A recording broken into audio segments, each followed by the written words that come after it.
Muchas gracias a tu persona y a la Universidad San Martín por la invitación a fin de abordar un tema sumamente importante e interesante bajo la coyuntura que vivimos, como es la suspensión perfecta dentro del estado de emergencia. En primer lugar, ¿no? Es importante tener presente qué es la suspensión perfecta de labores. La suspensión perfecta de labores, como su nombre propiamente lo dice, implica la suspensión de dos obligaciones para las partes que conforman la relación laboral. Esto es, empleador y trabajador. ¿Y cuáles son las obligaciones que se suspenden bajo este procedimiento? La primera corresponde al empleador y es la suspensión de la obligación de pagar la remuneración al trabajador. Y de igual manera, se suspende una obligación propia de todo trabajador, que es la prestación personal de servicios. He ahí la razón por la que se denomina perfecta, ¿no? Porque existe una equivalencia en la suspensión de obligaciones que se da, ¿no? A diferencia de otro tipo de suspensiones imperfectas como el descanso por maternidad o las vacaciones, en las cuales se suspende la obligación de prestar servicios, pero subsiste la que, como mencioné inicialmente, es perfecta, ¿no? Entonces, definir en primer lugar qué se entiende por suspensión perfecta de labores, es importante explicar un poco de los antecedentes de este caso, de este tipo de procedimiento, ¿no?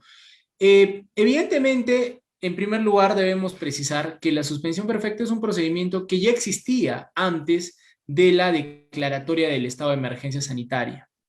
Es decir, no es un procedimiento dado como motivo de la situación que vivimos, sino que legalmente ya tenía una regulación.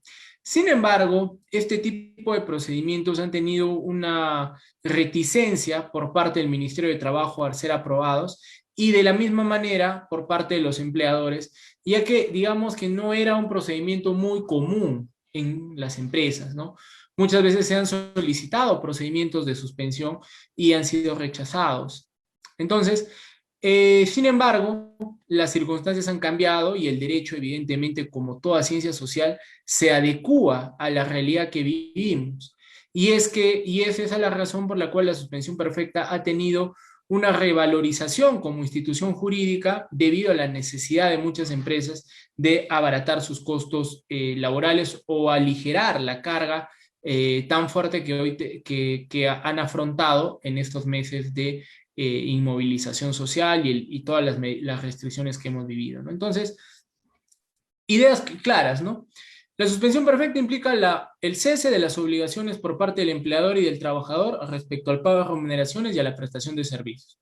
En segundo lugar, la suspensión perfecta no es una creación del legislador con motivo de la emergencia sanitaria, sino que ya tenía una regulación, pero que sin embargo ha tenido como les decía, una revalorización, un mayor uso. Es una herramienta adecuada en muchos casos para poder mantener la relación laboral, ¿no? Entonces, esas son, digamos, las ideas, las premisas generales. Y como idea final, o mejor dicho, como conclusión para esta primera aproximación a lo que es la suspensión perfecta de labores, quisiera precisar algo, ¿no? Bueno, los alumnos de Derecho que nos están escuchando pueden saber de que todas las normas persiguen una finalidad, ¿no? La interpretación teleológica, se puede decir, ¿no? Que se le da a las normas. En ese sentido, lo importante de la suspensión perfecta de labores, si bien es que las empresas puedan tener un respiro, un tiempo de oxígeno, vamos a decirlo así, en lo que la situación va mejorando, la finalidad última de la suspensión perfecta de labores es garantizar la subsistencia del empleo. Es decir, que hacemos esto no para perjudicar al empleador, no para favorecer al trabajador. Hacemos esto porque queremos que eventualmente la relación laboral continúe y evidentemente la prestación de servicios y el pago de remuneración. Entonces, esa es la finalidad de la utilización de este mecanismo, ¿no? Muy bien, hecha esta precisión, vamos a hacer referencia a otros aspectos importantes, ¿no? Vamos más de 366 días desde la declaratoria de la emergencia sanitaria, ¿no? El 7 de marzo del 2020 fue que se dio inicio a esta declaratoria de emergencia sanitaria. Importante precisar, ¿no? No es lo mismo emergencia, estado de emergencia y emergencia sanitaria. La emergencia sanitaria es una declaración que hace el Ministerio de Salud en función a una situación de la salubridad en nuestro país. Y el estado de emergencia es un estado de excepción que está regulado en la Constitución y que tiene un origen político que es una potestad propiamente del presidente, ¿no? Sin embargo, la emergencia sanitaria y el estado de emergencia en este caso están sumamente ligados, ya que es precisamente la situación tan complicada que vivimos respecto a la enfermedad del coronavirus, que es lo que ha generado la emergencia sanitaria. Perdón, el estado de emergencia, y como consecuencia de esta emergencia sanitaria, la suspensión del ejercicio de derechos fundamentales, como es el libre tránsito, la libertad de reunión y otros derechos que nos hemos visto privados por la situación que vivimos. Entonces, la emergencia sanitaria y el estado de emergencia tienen una relación sumamente estrecha y son la causa directa de los procedimientos de suspensión perfecta, como vamos a ver en un momento. A la fecha van 71 normas en materia laboral, ¿no? Probablemente es la producción normativa más rica que ha habido en materia laboral durante la historia del derecho laboral en el Perú. Y esto obedece a que la inmovilización social, las restricciones propias del estado de emergencia han impactado principalmente en las relaciones laborales. Y es por eso que es necesario que el Estado dé una respuesta a esta situación a fin de que se pueda cautelar los derechos tanto de los empleadores como de los trabajadores. Muy bien, vamos a hacer una pequeña secuencia normativa en forma cronológica respecto a las normas que se han dado y que nos sirven de antecedente para entender el procedimiento de suspensión perfecta, ¿no? 15 de marzo del 2020, ¿no? Creo que queda en la memoria de todos, o quedará en la memoria de todos, este cambio tan radical que hemos tenido en nuestras vidas y en nuestras relaciones personales. El 15 de marzo, mediante decreto de urgencia 044-2020, se declaró el estado de emergencia nacional. La misma norma, el mismo día, se emitió el decreto de urgencia 026-2020. ¿Qué es lo que establecía esta norma? Que los empleadores durante este estado de emergencia debían aplicar el trabajo remoto. Se daba también un tratamiento especial a los trabajadores que pertenecían a grupos de riesgo, que son básicamente aquellas personas que tienen ciertas de las denominadas comorbilidades, que son condiciones de su salud que los hacen más vulnerables a tener padecimientos lesivos, dañinos para su salud en caso contraigan la enfermedad del coronavirus, ¿no? Entonces, y se estableció en buena cuenta que quienes no pudieran hacer trabajo remoto debían gozar de una licencia con goce de haber compensable durante el tiempo que dure este estado de emergencia. Posteriormente, el 24 de marzo, se estableció a qué trabajadores era aplicable el trabajo remoto, ¿no? Porque hay actividades que no por su propia naturaleza pueden aplicarse el trabajo remoto, ¿no? Se indicó cómo es que se tenía que dar la comunicación del trabajo remoto, perdón, y se estableció que este trabajo remoto era prioritario para los trabajadores que pertenecían a grupos de riesgo. Y bueno, se estableció ciertas formalidades respecto a la aplicación del trabajo remoto. Posteriormente, el 27 de marzo, se autorizó un retiro de hasta 2.400 soles de las cuentas de CTS para los trabajadores que evidentemente se vieron afectados con esta inmovilización y este cese de actividades. De igual manera, se indicó que las empresas estaban autorizadas para suspender el aporte de las AFP correspondiente al mes de abril. De igual manera, mediante el 27 de marzo se emitió una nueva norma que establecía la procedencia de un subsidio para los empleadores a fin de que puedan cubrir la planilla del mes de abril. Pero era solo aplicable para aquellos trabajadores que ganasen hasta 1.500 soles. Posteriormente, el 14 de abril se dio la norma, pero bueno, antes de avanzar, aquí hemos estado en el mes de marzo, ¿no? Digamos que la primera quincena de marzo, como todos recordarán, fue probablemente la quincena de mayor incertidumbre, porque no todos conocíamos la gravedad de esta enfermedad y las consecuencias que nos iban a dejar por probablemente mucho tiempo. Y aún no se sabía bien si íbamos a volver a trabajar, si no íbamos a volver a trabajar, qué es lo que iba a pasar, ¿no? En realidad, la incertidumbre era el común denominador de todos, todas las personas, de los pensamientos y los sentimientos, creo, de todas las personas durante esta primera quincena. Entonces, las primeras medidas de la quincena de marzo fueron paliativas, ¿no? Digamos, simplemente eran reactivas ante la situación que se vivía, pero no buscaban una proyección a futuro. Fueron pasando las semanas y nos dimos cuenta de que esta enfermedad nos iba a acompañar por un buen tiempo. Entonces, los trabajos y la vida como la conocíamos iba a tener que verse suspendida necesariamente. Y es en ese contexto que en el mes de abril, a mediados de abril, se emite el decreto de urgencia 038-2020. ¿Qué es lo que establecía este decreto? La procedencia de la suspensión perfecta de labores, ¿no? Como les decía, esta norma ya tenía una regulación, la suspensión perfecta, pero dentro del marco de la emergencia sanitaria, esta norma establecía supuestos específicos en los cuales era procedente la aplicación de esta suspensión. Es así como el 14 de abril se dio la suspensión perfecta de labores y se indicó la imposibilidad de aplicar, se estableció que procedía a aplicar la suspensión perfecta de labores para aquellos trabajadores que estaban imposibilitados de prestar servicios en forma remota. ¿Qué sucede, no? Muchas personas por su propia, trabajadores por la propia naturaleza de sus actividades, no pueden prestar servicios en forma remota, evidentemente. No vamos a poner el caso de un soldador, de un vigilante, de un cocinero. Podrá hacer trabajo en su casa, bien complicado, ¿no? Entonces, se estableció que estos trabajadores, si es que no podían trabajar en forma remota, podían incluirse en los procedimientos de suspensión perfecta, ¿no? De igual manera se estableció otro causal de procedencia, que es la compensación de horas, ¿no? ¿Qué sucede, no? Cuando arrancó la emergencia sanitaria, recordaron que primero fueron por 15 días la suspensión. 15 días, bueno, la mayoría de empresas estaban en las condiciones de otorgar licencias, es decir, continuar pagando remuneraciones pese a que los trabajadores no prestan servicio.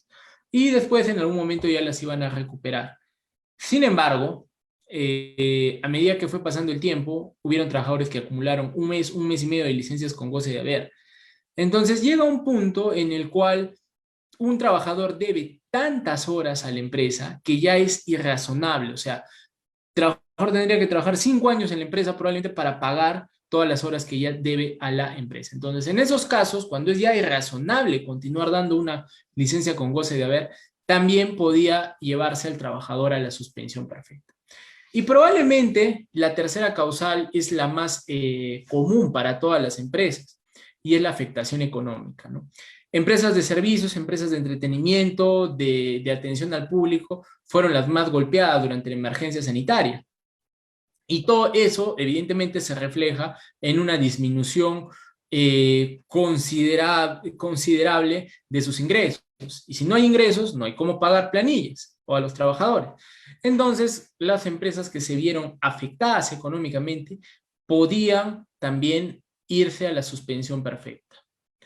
Entonces, las empresas, empleadores que se encontrasen en este tipo de situaciones, podían iniciar procedimientos en los cuales les decían, este grupo de trabajadores no va a trabajar y tampoco les voy a poder pagar porque no hay trabajo, porque no hay dinero, porque no pueden hacer trabajo remoto, en fin.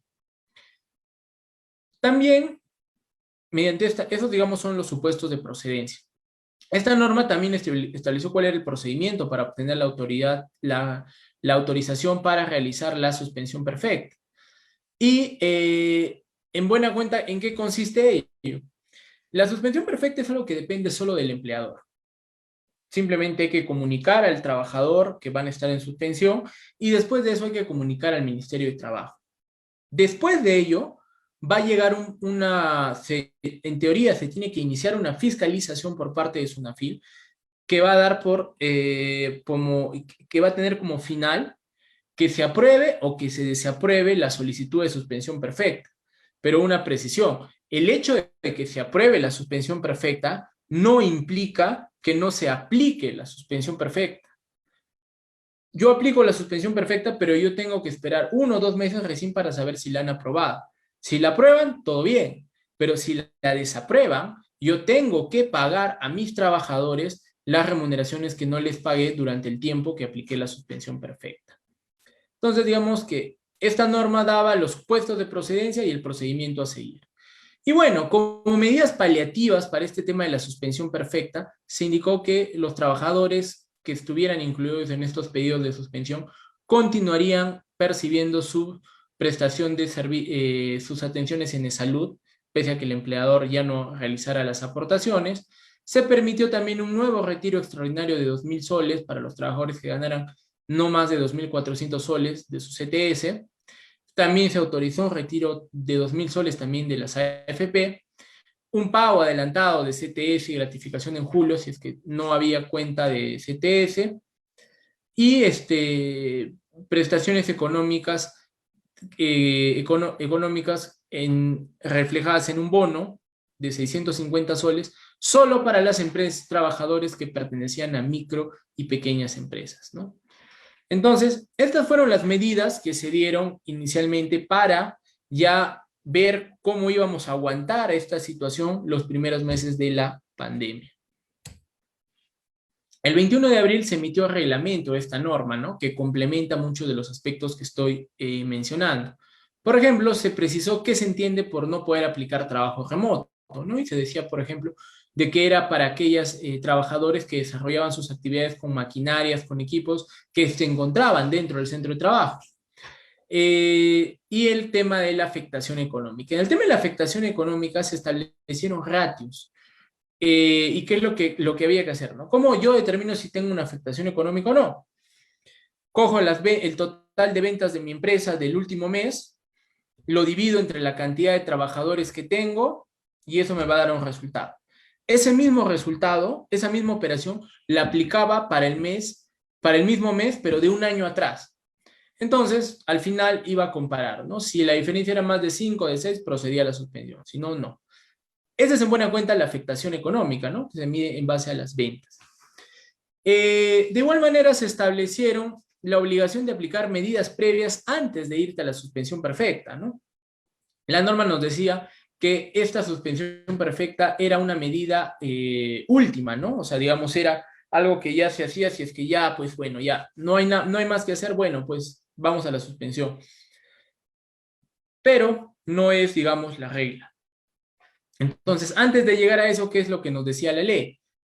Da vacaciones adelantadas, reduce el sueldo, reduce la jornada, haz todo lo que puedas para evitar que el trabajador deje de percibir ingresos.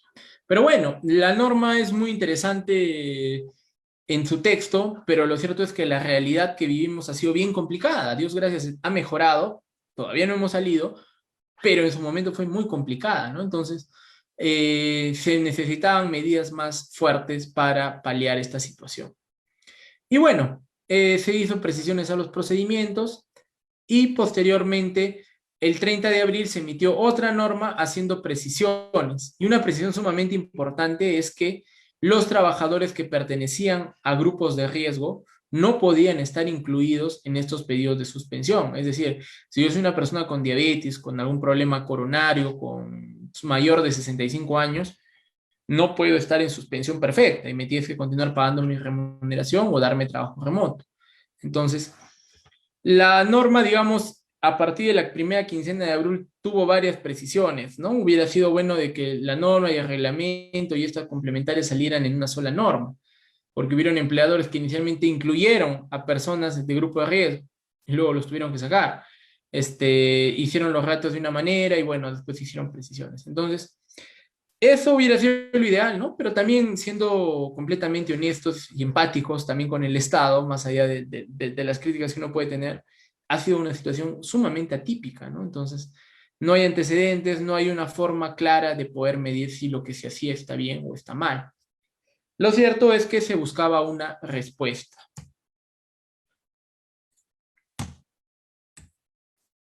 Muy bien. Este ha sido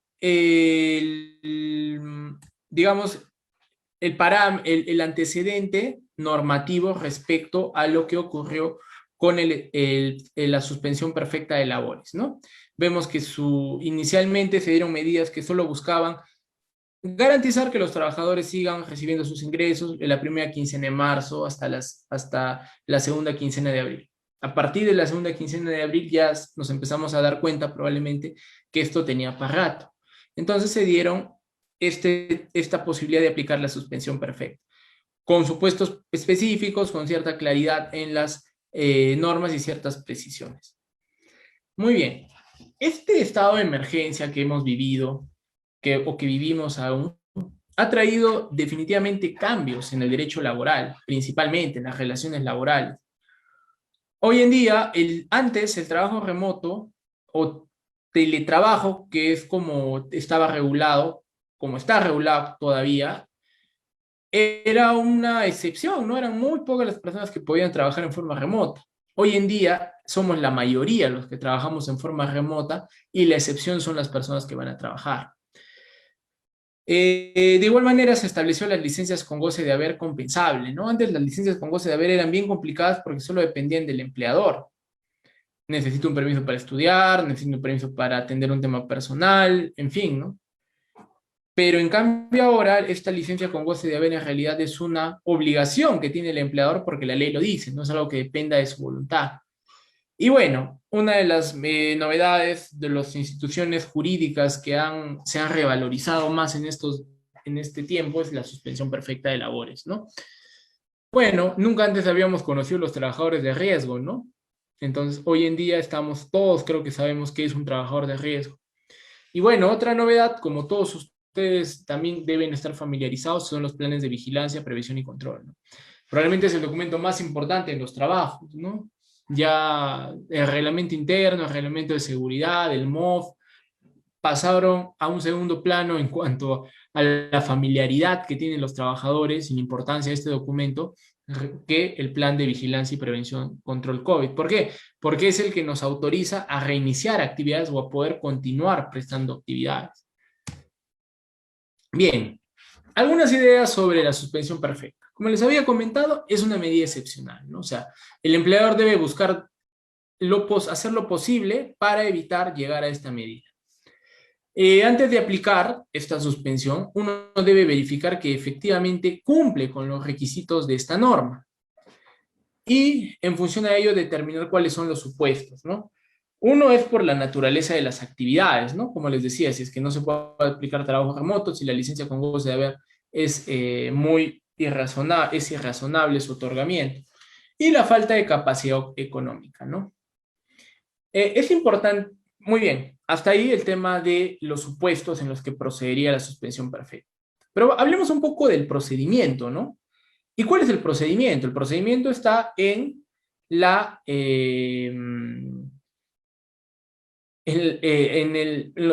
propiamente en lo que es la Autoridad Administrativa de Trabajo y SUNAFIL, ¿no? Que son los entes del Estado dedicados, SUNAFIL, a inspeccionar si el empleador precisamente ha cumplido con los requisitos que exige la norma para la suspensión perfecta, y la Autoridad Administrativa de Trabajo es quien tiene que aprobar este pedido de suspensión. Y todo esto se somete a los procedimientos del Ministerio de Trabajo y SUNAFIL como toda entidad del Estado. Sin embargo, es importante tener presente de que el empleador no necesariamente va a realizar los trámites en físico, sino que evidentemente los va a tener que realizar en forma electrónica, ¿no? Digamos que la virtualidad es otra novedad, otra característica, no solo en las relaciones laborales, sino en todo. Y los trámites que antes uno normalmente hubiera desarrollado en físico, hoy en día eran en forma virtual. Lo cual también ha traído ciertos problemas, pero bueno, digamos que esta es la única forma de hacer las cosas por el momento. Muy bien, la resolución de Superintendencia SUNAFIL 096-2020 aprueba la versión 3 del protocolo 004-2020, ¿Y qué es lo que establece este protocolo? Es el protocolo que establece cuáles son las normas que tiene que seguir un inspector de trabajo al momento de verificar si una empresa ha aplicado o no ha aplicado bien la suspensión perfecta de labores. ¿Y cómo se inicia el procedimiento, no? Primero, como les comentaba, el empleador tiene que comunicar a los trabajadores la suspensión perfecta y luego ingresar a la plataforma virtual del Ministerio de Trabajo e indicar qué trabajadores son, por qué lo está haciendo, es una declaración, digamos, ¿no? Declaración jurada virtual. Posteriormente, SUNAFIL va a inspeccionar esta empresa y le va a decir, a ver, tú me dices que no pueden hacer trabajo remoto. ¿Por qué no pueden hacer trabajo remoto? Tráeme tu contrato de trabajo, tu manual de organización y funciones, en fin. Me dices que tú no tienes la capacidad económica ahorita. Bueno, entonces, en ese caso, muéstrame, quiero ver tus registros de venta, tus declaraciones, para ver si efectivamente tus ventas se han reducido. SUNAFIL, después de revisar esta documentación, va a emitir un informe al Ministerio de Trabajo. Y el informe del Ministerio de Trabajo va a decir, y le va a decir al Ministerio de Trabajo, ¿sabes qué? Esta empresa ha cumplido, no ha cumplido, sí ha cumplido. Y después de analizar este informe, el Ministerio de Trabajo dirá, bueno, en base a lo que se ha revisado, lo que nos ha informado SUNAFIL, se aprueba la suspensión perfecta o se desaprueba y el empleador deberá pagar las remuneraciones que no ha pagado a sus trabajadores. Muy bien, ese es en buena cuenta el procedimiento, ¿no? Pero ¿qué sucede si se desaprueba la solicitud de suspensión? Bueno, si se desaprueba la solicitud de suspensión, existe una instancia para dejar sin efecto esta resolución, es decir, se puede impugnar. ¿Y cuáles son los recursos impugnatorios que se regulan? La apelación, que es en buena cuenta cuando el empleador no ha, cuando la persona que solicita la suspensión le dice a una segunda instancia superior, ¿sabes qué? La primera instancia no ha interpretado bien las normas o analizado bien los documentos o los hechos. Esa es la apelación. Pero existe un supuesto. ¿Y en qué consiste ese supuesto? Que si el empleador, por alguna razón, el empleador no adjuntó algún medio probatorio, algún documento que era importante para acreditar su suspensión, por ejemplo, olvidé adjuntar el registro de ventas para probar mi capacidad económica venidamente. Bueno, si no la primera instancia no tuvo a la vista este documento y yo considero que es importante, yo lo puedo presentar. Pero ¿cuándo lo voy a presentar? Cuando la resolución ya me haya rechazado mi solicitud de suspensión. Entonces, la reconsideración es un medio impugnatorio que se sustenta en la existencia de una nueva prueba. Una nueva prueba que no ha sido incorporada al procedimiento y que es importante ahora que se tenga presente. Pero y bueno, la reconsideración y la apelación se pueden interponer contra la resolución que declara improcedente o inadmisible la solicitud de suspensión. Pero si es que estas son rechazadas, existe una tercera instancia, que la resuelve ¿quién? El Ministerio de Trabajo, pero a través de la Dirección General de Trabajo. Ya no se resuelve en la ciudad donde se solicitó la suspensión, sino en Lima. Y esa revisión es un recurso extraordinario en el cual uno tiene que justificar de forma extraordinaria, de igual manera, cuál es el motivo por el cual se debió aprobar la suspensión. La suspensión perfecta ha tenido cierta flexibilización a través de los decretos supremos 015 y 072-2020. ¿Por qué? Porque nos dicen que en ciertos casos, empresas que tengan menos de 100 trabajadores, no es obligatorio adoptar medidas previas, ¿no? Recuerdan que les dije, antes de irte la suspensión tienes que dar vacaciones, reducir la jornada, en fin. Entonces, esta norma nos dice, para empresas de menos de 100 trabajadores no es necesario. No es necesario que agotes el dar vacaciones adelantadas, vencidas, que las reduzcas al sueldo. Si estás en los supuestos, procede. También la norma hace ciertas precisiones respecto a las ventas previo a la suspensión perfecta cuando son iguales a cero, ¿no? Como les dije, uno tenía que hacer un cálculo y comparar ese resultado con el del año pasado. Pero ¿qué pasa si yo soy una empresa, un restaurante, y como ustedes recordarán, creo que son casi 6 meses que han estado cerrados los restaurantes? Entonces, yo me quiero ir a suspensión en mayo y en abril, evidentemente, tengo cero, cero, cero. ¿Por qué? Porque nadie ha venido, porque nadie puede salir. Entonces, en esos casos, procede ese supuesto automáticamente. No es necesario adjuntar, comparar con el año pasado, ni hacer los cálculos, porque si estoy en cero, estoy mal. Pues, qué más me puede pasar, ¿no? Y bueno, esta norma también hace referencia a un subsidio económico para los trabajadores que están en suspensión, independientemente de que sean microempresas o no, de 760 soles por 3 meses. Entonces, poco a poco se dieron normas que complementaron la suspensión. De igual manera, el decreto de urgencia 038-2020 estableció que la suspensión perfecta de labores puede aplicarse hasta 30 días adicionales al fin de la emergencia sanitaria. ¿Qué es lo que sucede, no? Una pregunta que siempre nos hacen, ¿no? ¿Hasta cuándo yo puedo pedir la suspensión? Bueno, ¿hasta cuándo la puedes pedir? Hasta que hayan transcurrido 30 días después de la vigencia de la emergencia sanitaria. La emergencia sanitaria creo que a la fecha ya se ha ampliado como 5 veces y la última ampliación es hasta el 7 de octubre del 2021. Entonces, si partimos de la premisa que son 30 días después de la vigencia de la emergencia sanitaria, el plazo por el cual se puede solicitar suspensión, podemos solicitar la suspensión hasta el 7 de noviembre del 2021. Asimismo, la norma nos dice que de haberse acogido la suspensión perfecta de labores, puede ampliarse la medida, ¿no? Es decir, solicité mi suspensión y la tengo aprobada. Pero como la situación continúa mal, quiero que se abarque un par de meses más. Entonces, eso también lo puedo hacer sin necesidad de hacer otro procedimiento. Simplemente en el que tengo, solicito que se amplíe el plazo. Otro aspecto que es importante tener en cuenta en el caso de la suspensión perfecta es el silencio administrativo positivo. ¿Qué es el silencio administrativo positivo? ¿No? Los alumnos que nos están viendo recordarán sus clases de derecho administrativo. Y el silencio administrativo positivo es una forma de respuesta de la administración pública ante una solicitud del administrado. ¿Pero con qué particularidad? Que la no emisión de un pronunciamiento expreso equivale a la aceptación de la solicitud.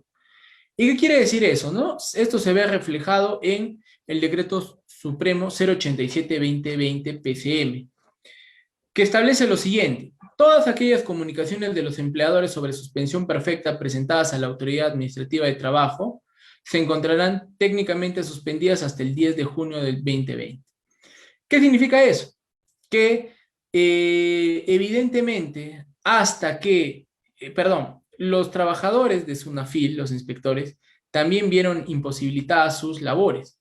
Entonces, como no estaban en condiciones de emitir pronunciamientos, uno podría decir, bueno, como hay un plazo para que ellos resuelvan y no lo hacen dentro del plazo, bueno, la considero aceptada, ¿no? Y bajo esa lógica, todas las solicitudes estarían suspendidas, estarían aceptadas porque no se resolvieron dentro del plazo. Pero como ello obedece a una situación que afecta a todos, incluyendo inspectores de SUNAFIL, se indicó que todas las solicitudes de suspensión estaban suspendidas. Entonces, los plazos en buena cuenta no corrieron hasta el 10 de junio del 2020, que poco a poco, ¿no? Bueno, nos fuimos adecuando a esta situación. En 48 horas, ahora unas pequeñas precisiones sobre el procedimiento. Yo presento mi solicitud de suspensión y en 48 horas el Ministerio de Trabajo debe remitir a SUNAFIL las órdenes, las solicitudes de suspensión para que inicien la evaluación y emitan el informe. Y SUNAFIL, dentro de ese plazo, una vez recibidos, tiene 30 días para emitir su informe respecto a si aprueba o no la suspensión, ¿no? Y bueno, posteriormente se estableció que los plazos desde el 11 de junio se aumentaban 30 días más, 7 días más, hasta el 5 de agosto del 2020, ¿no? Muy bien. De ser favorable la aplicación del silencio administrativo positivo a favor del empleador, esto no enerva la obligación de la entidad de realizar la fiscalización posterior de los documentos. En el derecho administrativo existe un principio que es la fiscalización posterior. ¿Qué implica? Yo puedo presentar una solicitud a cualquier entidad, a una municipalidad, al Ministerio de Economía, en fin. Legalmente se presume que todo lo que yo presento es válido, pero la ley también dice que, bueno, de repente en el momento no te puedo observar, pero yo como administrado tengo la facultad de revisar después si lo que me dijiste era correcto. Entonces, Puede ser que haya transcurrido cierto tiempo y tu solicitud haya sido aprobada, ¿no? Porque el inspector no se dio el tiempo para revisar el documento. Y sin que haya pronunciamiento ya está aceptada tu solicitud. Sin embargo, es importante tener presente de que el Ministerio de Trabajo puede, o SUNAFIL, cualquiera de los dos, pueden verificar si los documentos que presentaste son correctos, si lo que dijiste guarda coherencia con la norma. Y de ser así, puede también declarar improcedente tu solicitud, pese a que haya transcurrido el tiempo, ¿no? Entonces, importante tener presente, ¿no? Puede ser que en el momento no resuelvan, ¿no? No me digan ni sí ni no, pero puede ser que más adelante resuelvan, lo analicen. Y si no está conforme a ley, vas a tener problemas. Muy bien. Y ya para concluir mi intervención y pasar a todas las preguntas que puedan haber. ¿Qué temas hay que tener en cuenta respecto a la suspensión perfecta? En primer lugar, debemos tener una correcta aplicación del trabajo remoto. Yo tengo muchos clientes que han tenido problemas respecto a cómo Sunafil interpreta qué se hace, qué se considera trabajo remoto o no. Eso va a depender mucho de las maquinarias que se utilicen, de la tecnología que se utilice. Pero lo importante es que tengan presentes de que se debe agotar toda posibilidad para que el trabajador pueda realizar labores desde su casa. Ello puede implicar que las funciones cambien del trabajador. ¿Por qué? Bueno, no puedes hacer lo mismo que haces en el trabajo. Bueno, en ese caso tendremos que darte otro tipo de funciones. Por ejemplo, yo tengo un cliente que es un banco que durante el tiempo de emergencia tiene una cajera que es de personal que pertenece a un grupo de riesgo. Al pertenecer a un grupo de riesgo, evidentemente no puede atender al público. Y esa atención al público no la puede hacer desde su casa. Entonces, ¿qué es lo que le han asignado? Llamadas telefónicas para ofrecer los productos del banco, otras funciones. No son propiamente las de cajero. Entonces, no nos centremos en lo que es trabajo remoto, en hacer las mismas funciones, sino en que el trabajador pueda hacer algo durante su prestación de servicios desde su domicilio. Otro aspecto a tener en cuenta del trabajo remoto, ¿no? El derecho a la desconexión digital. Las circunstancias que vivimos hacen que probablemente ya no hay horarios, ¿no? No hay horarios para hacer lo que no hay horarios en el trabajo, ¿no? Ya estamos en el celular y el cliente nos puede llamar, mi jefe me puede llamar al WhatsApp, hacer un Zoom a las 10, 9, 11 de la noche, en la mañana, en la tarde, estoy almorzando. Entonces, ese derecho a la desconexión digital exige que los empleadores respeten los horarios de trabajo de sus trabajadores y que los trabajadores puedan apagar sus dispositivos móviles. También es importante tener presente que en los pedidos de suspensión perfecta uno debe comunicar a los trabajadores definitivamente la aplicación de la suspensión, si no, esta no existe. Se debe tener en cuenta también nuevas consideraciones a tener en cuenta respecto a los ingresos, sueldo emocional, brechas salariales, ¿no? Definitivamente que las circunstancias que vivimos hacen que muchos trabajadores se sientan desmotivados y es obligación del empleador garantizar su salud mental y por consiguiente también su productividad. Existe un horario de trabajo en los cuales muchas empresas han empezado a adoptar ya no un horario por un determinado periodo de tiempo, es decir, de una hora a una hora es que se inicia el trabajo, sino que se exige ahora resultados. O sea, yo te pido hacer esto, tú ve cómo lo haces, a qué hora lo haces, solo hazlo. Es importante tener presente cómo podemos lograr compaginar la vida del trabajo remoto con la vida familiar, ¿no? Porque llega un momento en el cual uno puede ser que no distinga estos dos escenarios, ¿no? Recordar que si no se puede aplicar trabajo remoto, hay que dar licencia con goce de haber. Y recién si estamos con esta licencia con goce de haber, ya tan indefinida que puede llegar, digamos, a que el trabajador me deba 2.000 horas, ya podríamos irnos a una suspensión perfecta, ¿no? Entonces, eso también es importante tener presente. Muy bien, hasta aquí ha llegado mi intervención. He tratado de ser lo más concreto posible y ahora quedo a su disposición en caso hay alguna pregunta.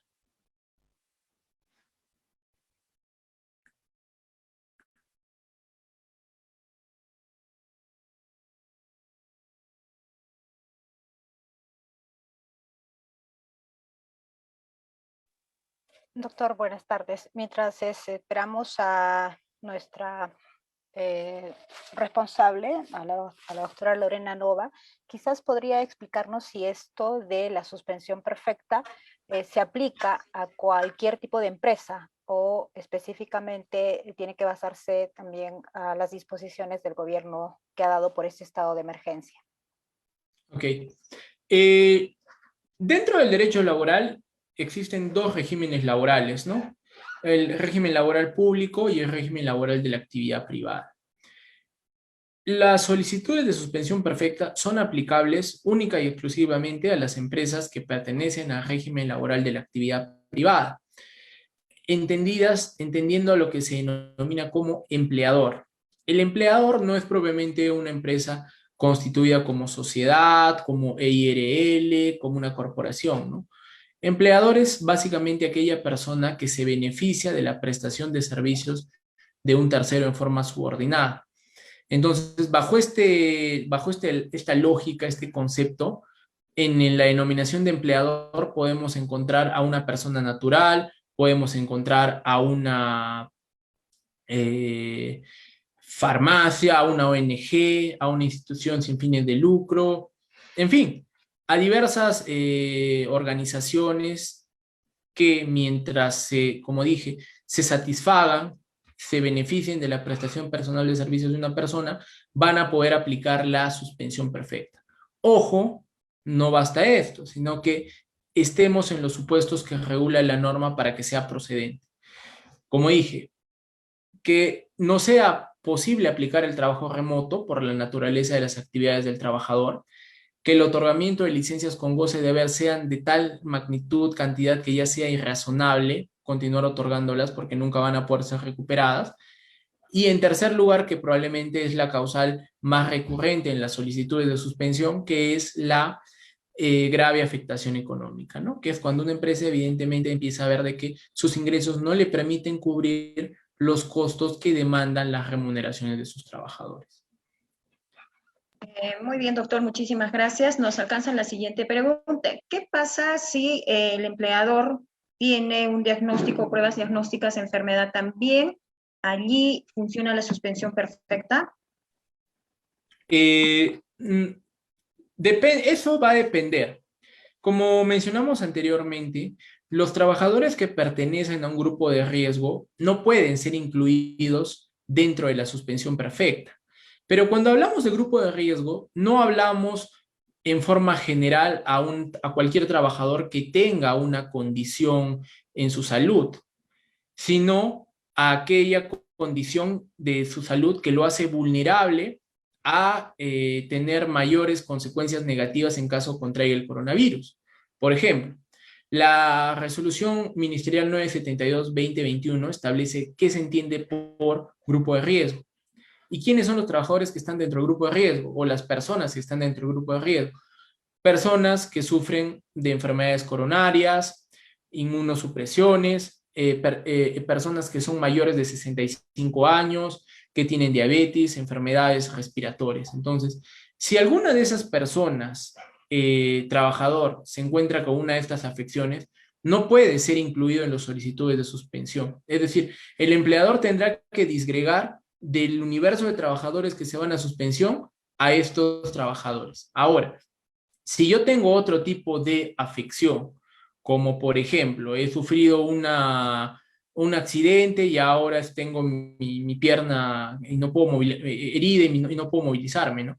¿Puedo ir a suspensión? Sí, puedes ir a suspensión, porque la norma no lo precisa, no lo prohíbe, ¿no? Definitivamente que hay varios factores ahí a considerar, pero en principio no hay una prohibición. La única prohibición para incluir a trabajadores de grupo en medidas de suspensión es que pertenezcan a grupos de riesgo, pero relacionado con lo que es el COVID-19. No es cualquier tipo de enfermedad.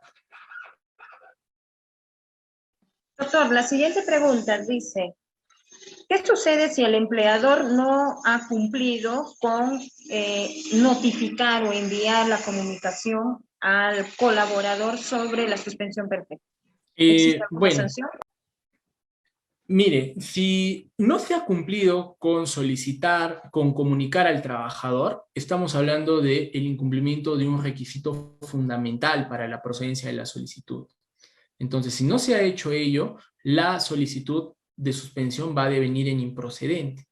Porque ¿cómo puedo yo incluir a un trabajador en suspensión si ni siquiera le estoy comunicando que estás en suspensión, ¿no? Es realmente una falta elemental en un procedimiento de solicitud, pero que sin embargo ha ocurrido en muchos casos, ¿no? Así que esa sería una causal de improcedencia y difícilmente, si es que no se ha comunicado, difícilmente se va a poder superar ese defecto. Tenemos una consulta más, indica eh, si procede o si soy parte del grupo de trabajadores con suspensión perfecta, puedo retornar a mi puesto de trabajo posteriormente en el mismo lugar y con el mismo sueldo, o pueden asignarme otro cargo con menos remuneración. Nos consulta. Okay. En principio, una vez culminada la solicitud de suspensión, yo puedo, disculpe, yo debo volver a mi puesto de trabajo en las mismas condiciones. Sin embargo, hay dos aspectos a considerar. Uno es el de las funciones y otro es el de la remuneración. Las funciones pueden ser modificadas porque el empleador tiene la potestad para hacerlo.